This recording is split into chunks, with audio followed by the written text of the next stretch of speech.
Hello and welcome to your in-depth monthly horoscope for May for the Sun or the Ascendant.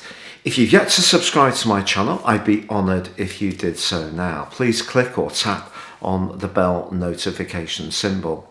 Also, if you'd like to have a one-to-one consultation with me, please see the link below and you can check out my testimonials.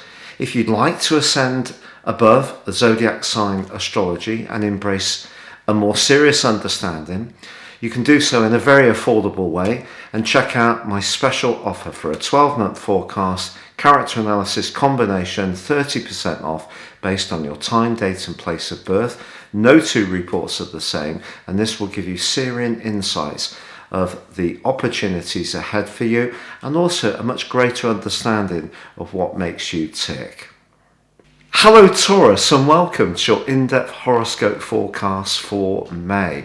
The month begins with the Sun, Mercury, Venus and Uranus all lined up in your zodiac sign. This gives you an amazing opportunity to relaunch or to revitalize elements of your existence. It's all about the freshness of situations, and yet you're someone with a real appreciation of how things have been. You really embrace steadfast reliability. But the planets are asking you to think about shaking things up a little bit, particularly in the first 3 days when the Sun is alongside Uranus. This asks you to push back if there are situations where you feel you're being limited, you're being prevented from being the free spirit you really want to be. It's also encouraging you to be more innovative. The opportunity to learn new skills or to find out an important piece of information is really highlighted by Mercury's terrific alliance to Pluto also in the first 3 days of the month. But on the 4th, Mercury moves into the sign of Gemini, which it governs, so it's in its dignity. And this is a great opportunity for you to make the transition from your ideas to really shaping something up in a more tangible way, which as an earth sign you have an innate respect for. But also on the 9th, Venus, your ruler, transits into Gemini too. This is going to coincide with an improvement in your financial situation.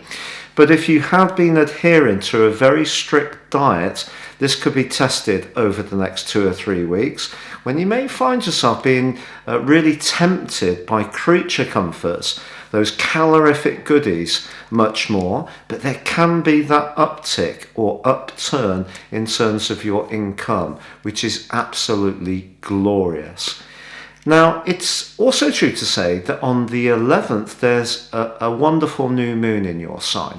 And the new moon's an opportunity to set our intentions. And for you, it's very much about that individuality that the first house is encouraging you to embrace. But this new moon is in a sextile to Neptune, the planet of healing. And I think as you go forwards, this combination is saying to you over the next month, stay in touch with your hunches, your instincts, which Neptune is informing, particularly about your future hopes.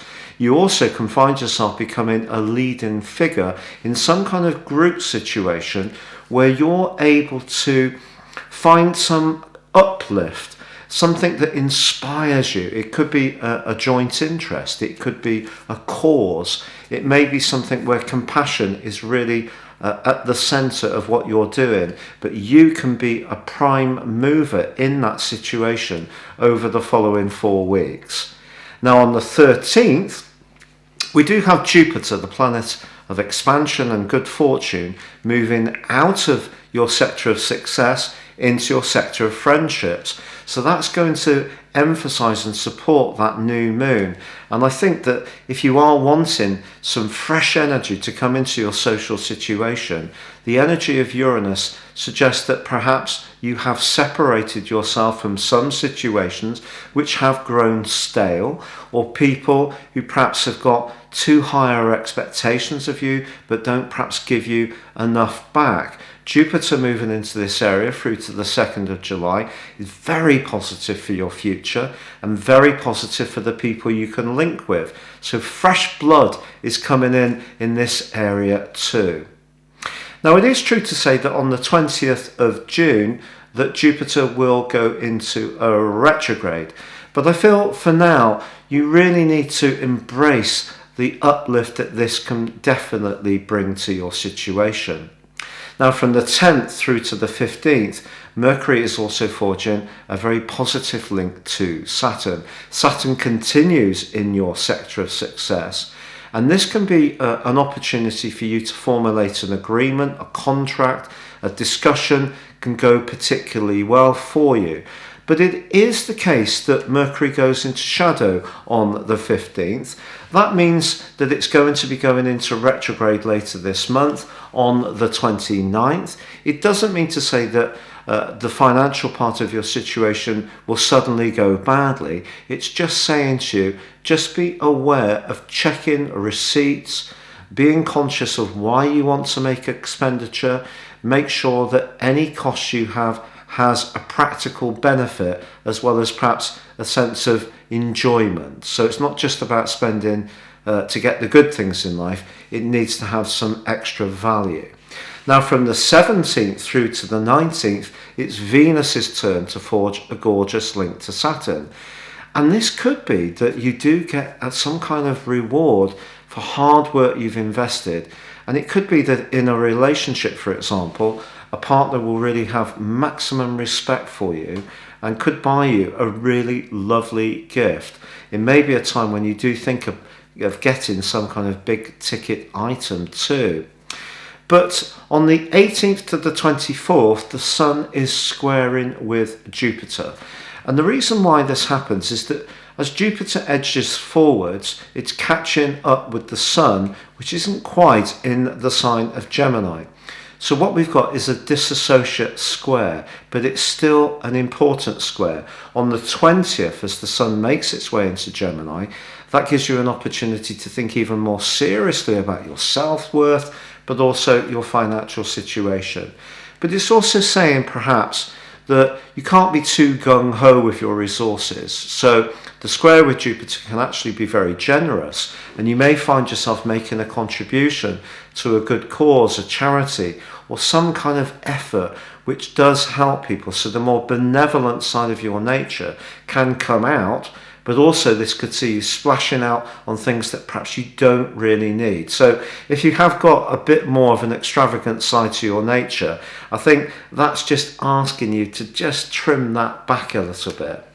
Now, in week 3, the Sun, just before it moves into Gemini, is though forging a brilliant angle to Pluto. So something similar that happened in the first 3 days of this month, with Mercury angling well to Pluto, that can be repeated. But I think this is you really finding a magnificence about your individuality. If you're someone who doesn't like to rock the boat, who does like to keep that status quo, who does provide the glue in the situation or life relationships that you have, this is asking you to think about the whole concept of transformation. That transformation can be with your practical or physical circumstances. It can be through an inner journey inside of you. But the 23rd does see Saturn go into a retrograde. So when it comes to professional responsibilities, you may be taking on more over the next 5 months, or there could be a little bit of a headwind.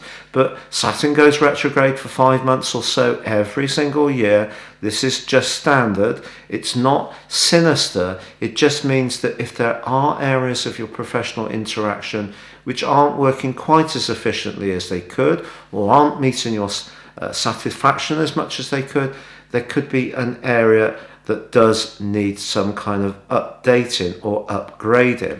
The 26th, however, does see a full moon in the sign of Sagittarius. Now, this is a rare full moon insofar as it's not aspected by any other planet. And I can't actually remember the time that this last happened. Usually, in more recent months and years, there's always been some kind of pressure on the lunation from another influence. But this is quite pure. So I think this is just saying to you, balancing the ins and outgoings in your finances, balancing where you're very committed emotionally in an intimate relationship. So it is give and take. And then on the 29th, as Mercury does go into that retrograde fully, coming out of shadow into the retrograde formally, if someone does owe you some money in the run up to that point, be as proactive as possible in making sure you invoice them, chase them up, and just be very scrutinizing in terms of managing your financial situation. But this is a month definitely where you can bring a fresh energy, a propulsion. You're moving forwards. Your life is becoming very much more exciting, but that is going to require you to embrace some change.